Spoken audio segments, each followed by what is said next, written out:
What is going on, guys? Welcome back to the channel. If we've not yet met, my name is Johnny Nitafan, and in this video, I just want to make this super brief, super quick video on how to close more sales. When you get objections, guys, is a lot of people do. A lot of people think they're going to get a ton of objections, but the reality is there's probably 3 to 5 that you need to overcome. When I first started, here's a big mistake that I thought of when I get objections or got objections.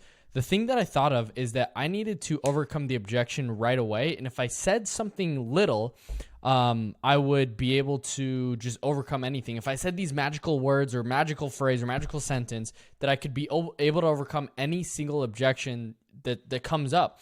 But the reality is, when you are overcoming objections, the biggest thing that you can do is looping. So here's what I mean. When you're looping and coming and overcoming the objection, you have to sidestep a little bit. And so you kind of want to let them off the hook a little bit. And so a lot of people that are big in the sales space are going to be like, hey, you need to let their guard down. You need to bring them down, which is true, right? You want to create some distance there and sidestep a little bit from the conversation. So it's not like directly overcoming them right away. It's not like hand-to-hand combat to where it's like if they throw a punch, you're just going and blocking and throwing another punch at them. That's not what you're trying to do here. It's kind of like fishing. So what happens is when you get the objection, when the objection comes in and they're like, dude, I need to think about it. Yeah, that's not a problem.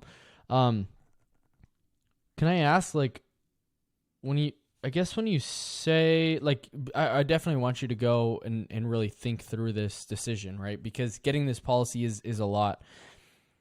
But can I ask, like, in your own opinion, before you do go and think about it, like, do you feel like this really can give you the peace of mind that you've been looking for?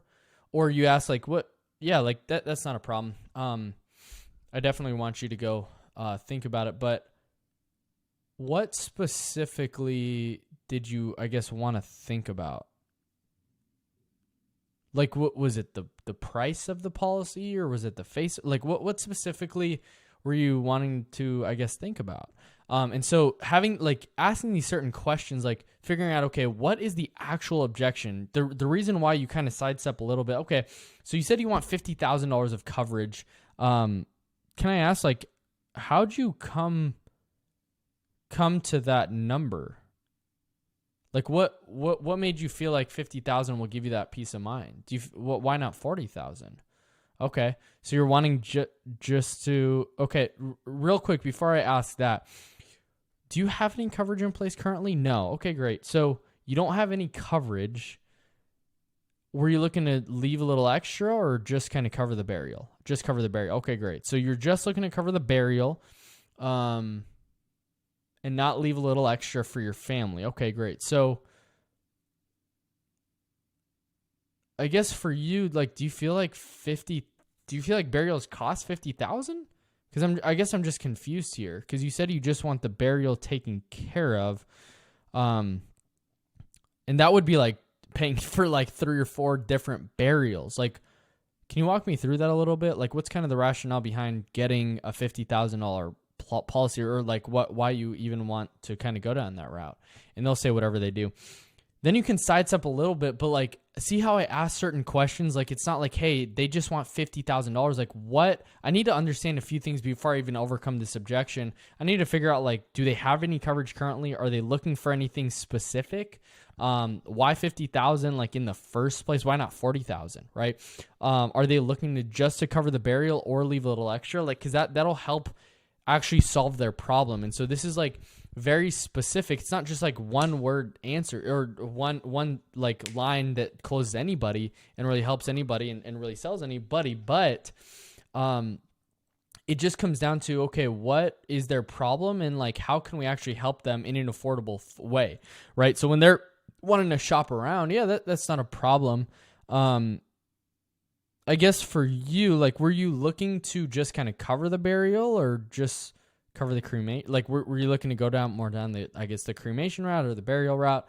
Okay. Were you looking to add a little bit extra to what you currently, because you said you have coverage now and you just want to cover the burial. What makes you feel like that coverage is not enough? Okay. When you say and so that's a good question. Like, when they're wanting to shop around, okay, what were you, I guess, specifically looking for? Like, what's held you back from getting coverage in the past?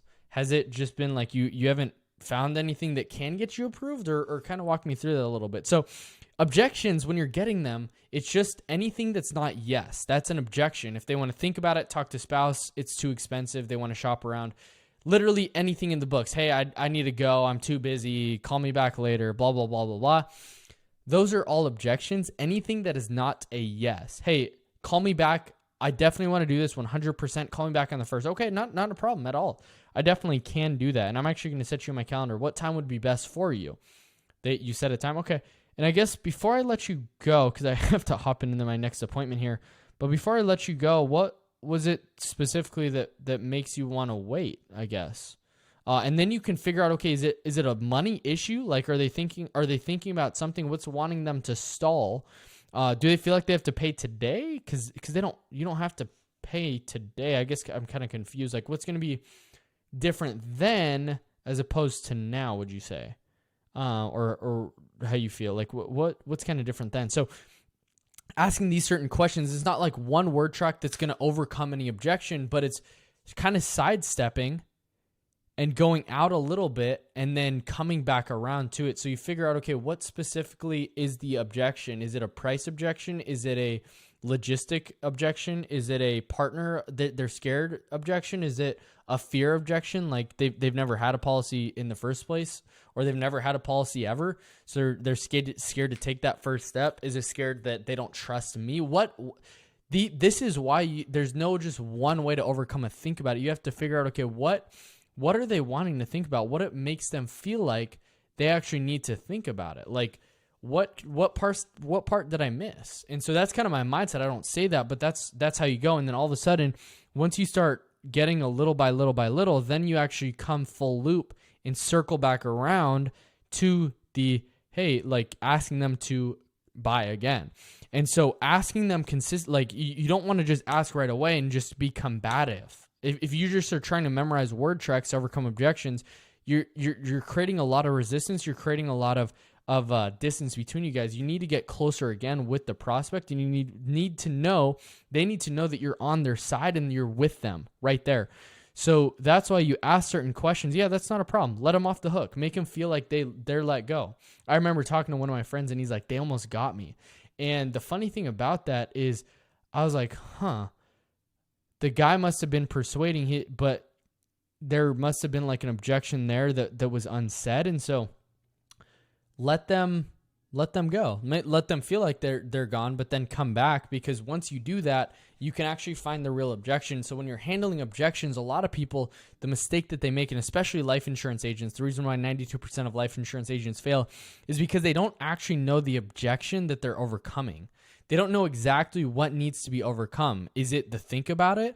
What part of the think about? What do they need to think about? When it's price, okay, what makes them feel like it's too expensive? Why is it too expensive for them? What did they miss about the policy that makes them feel that way? Do they know the difference between term and whole life? So there's not a one-word answer. If somebody's like saying, hey, there's one way to overcome every objection, that's not the case, because to really understand the prospect, this is why I fully believe in prospect knowledge rather than product knowledge. You have to understand your prospect and really go deep in figuring out, okay, what's the main concern here? Who are you looking to protect? Why are you looking for coverage now? Why not push it away? Who's it for? And so figuring out all these questions, it'll give you the opportunity to figure out, hey, can I actually help this person? If I can't, I'm going to let them go. I'm going to let them go. But if I can help this person, I'm going to help them get a policy today. So hope this helps. If you guys haven't already, subscribe to this channel right now. If you guys want me to go more in depth on this, comment down below. What you guys took from it, right? Comment down below. Share this with a friend if you found it valuable, and I'll see you guys on the next video. Peace.